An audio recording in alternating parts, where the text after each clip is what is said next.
Alright guys, so week 2 is here.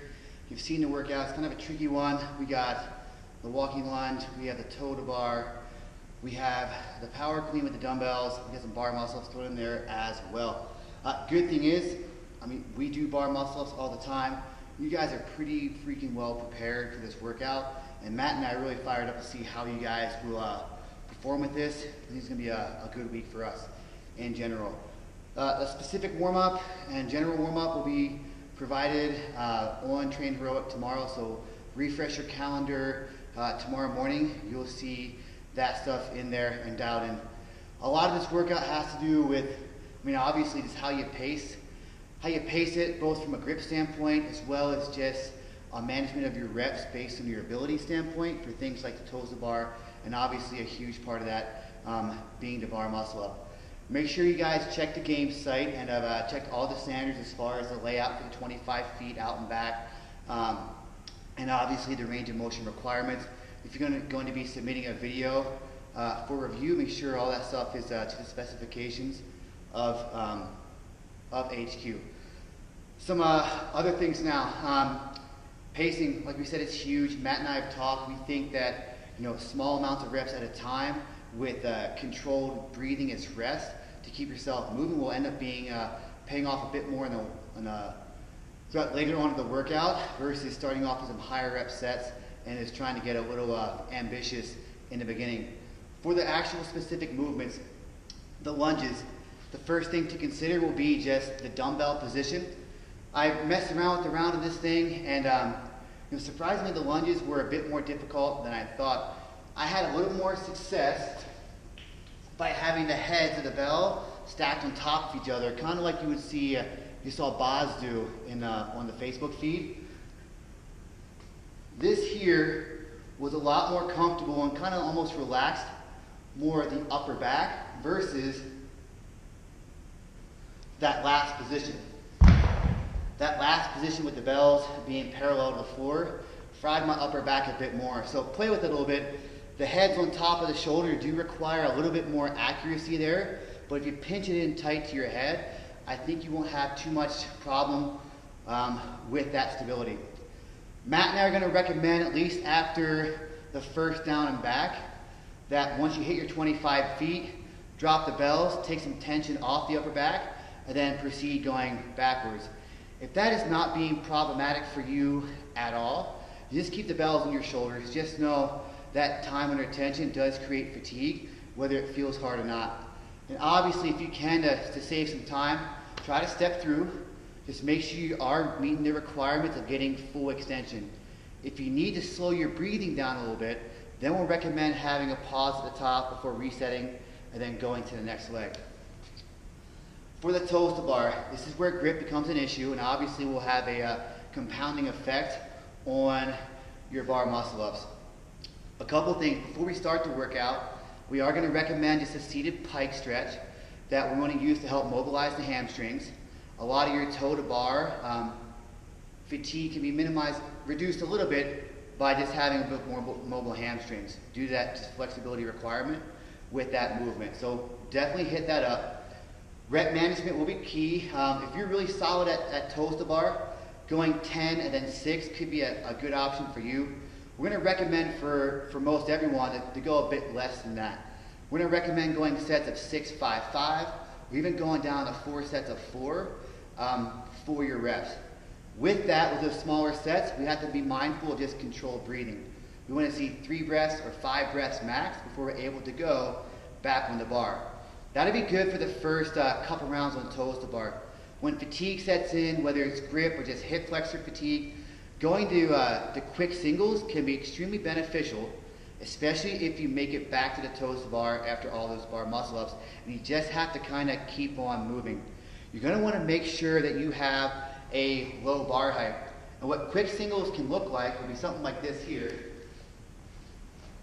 We'll start, we'll make contact, we'll switch, hit it, hit it. Just make sure you're passing through that actual hang requirement with those reps, but that can be pretty freaking fast and keep you going in those later rounds. Then lastly, we're going to recommend that you do not just do a full-on pike of your toe to bar, but rather just go tuck to extend. Like we practiced with some of Kevin's drills, we tend to see that be a bit more efficient with the toe to bar.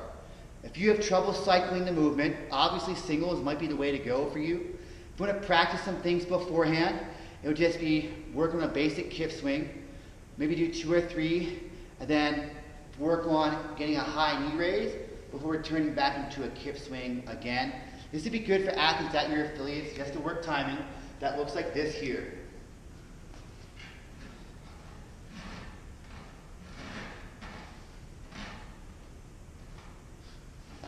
That can be a quick little drill. Doing some 3 position drills where you start low with your feet, get a little higher, then progressively get higher, can also be a way to get your athletes a bit better at cycling in a quick time frame that we have here. The power clean. Again, this surprised me and was annoyingly kind of difficult for me. And, I'm not the strongest dude ever. The question might be whether you do a power clean or a muscle clean. Muscle clean for most of you guys. With that being said, if you are, again, struggle with bar muscle ups, it's going to be problematic, then re-dipping underneath and standing does require a little bit less upper body musculature, so you could be get more bang for your buck by doing that. The obvious thing would be hit up 7 in a row, rest a little bit, do 1 more, and then go into your lunge. Don't do 8 in a row and then pick the bells back up and go into your lunge again. If you struggle with bar muscle ups, I'm going to recommend going a set of 4, a set of 3, and then going into a set of 1. Be mindful of where the back head of the bell has to hit for the rep to count, just so you're not getting any kind of no reps that are just really just annoying and don't need to be occurring. The bar muscle ups is where it's going to be what's going to matter most for all of us. If you struggle, by struggle I mean if you have less than like a handful of reps on the bar muscle ups, then pacing rather smoothly through the beginning will be your best option here. If you're someone that has, like 16, 20 muscle ups, unbroken in a row, you're feeling good when you get to that movement, then try going 4 sets of 4. We think this is going to be a little bit too aggressive for most. So you can try maybe going to 2 sets of 4, and then going to 4 sets of 2 after that. Maybe our biggest recommendation though, for almost all you guys, will be to go 8 sets of 2. And again, being mindful of having 3 to 5 breaths between your reps. We just don't want to prolong that rest period to a point where it just does not need to go.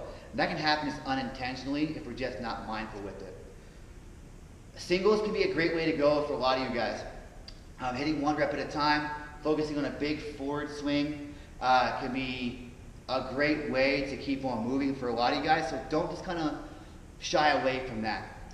If you feel like it's going to help reduce grip fatigue, then maybe it might be the thing for you to go ahead and do. If you do not have bar muscle ups, well, it's your week to try, right? We provided a bunch of other scaling options for you guys on the Facebook feed. Check those things out. Practice those throughout the weekend as you're attempting this. Some major key hitters there is though you have to create a good backswing. We got to get a good just kind of a long arm swing as we're doing our kip. We all know about passing through the arch, passing through hollow. Ideally, we can get our arm to be about parallel to the floor on that backswing before simply just hips to bar and just turning over the bar. Easier said than done, but drills you can practice just a high backswing with straight arms. Just see how high you guys can get. A way to practice getting hips to the bar will involve just a low rack with a barbell in it and a box. Obviously some place to stop some movement here. But if we set this thing up,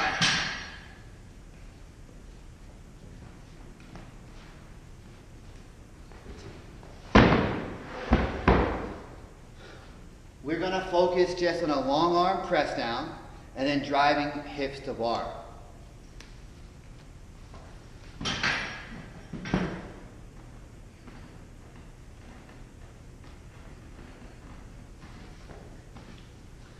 That does simulate a similar position you guys want to see and hit on the pull-up bar itself. But hey, this is your chance to give that movement a go, and see what you got to do to make that rep happen. At our open prep course, Kevin recommended, maybe try taping the bar for pull-ups, your toes the bar, that kind of thing. So you can experiment with that. If it's your first time playing around with it, maybe not the best time to start dealing with that stuff right now. Make sure for these bar movements, have some grips available. We want to make sure our hands are fully protected. We're not just ripping open and costing us reps later on in our workout. That's really it, guys. With that, a lot of information being given there. Matt and I will be online tomorrow at 10:30 Eastern time for you guys. Hit us up with any kind of questions that you have. And hey, don't stress. It's a workout. We're gonna pace it well. We're gonna do it right. If you make some mistakes, it's all good. We're gonna learn from that. We'll crush this thing again on Monday if you get a chance to redo the workout. Good luck, guys.